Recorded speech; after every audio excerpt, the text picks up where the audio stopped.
अगदी मुस्लिम सुद्धा आज शिवसेनेसोबत काय येत आहे म्हणा बिस्मिल्लाहिर्रहमानिर्रहीम रब्बिल रहमानिर्रहीम लीला लीला लिल्लाह मुहम्मद या रसूलुल्लाह देवळात घंटा बडवणारा मला हिंदू नकोय. इनको मैं कितने बार बोला कि तुम 5 बार नमाज पढ़ो. इन्होंने अगर 5 बार नमाज पढ़ ली तो इनके कारण से कई लोग अच्छे हो जाए. होय आलेत माझ्यासोबत मुसलमान सुद्धा आलेले आहेत. बिस्मिल्लाहिर्रहमानिर्रहीम रब्बिल रहमानिर्रहीम लीला लीला लिल्लाह मुहम्मद या रसूलुल्लाह.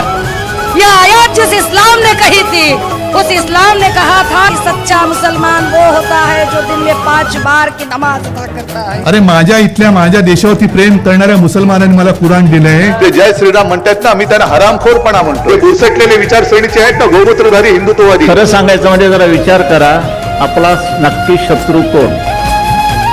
मी तर म्हणेन मुसलमानांपेक्षा हिंदूच हिंदूंचे शत्रू आहेत. आपको क्या चाहिए? हिंदू राष्ट्र चाहिए? मतलब राष्ट्र चाहिए? कोणाची परवानगी घ्यायची?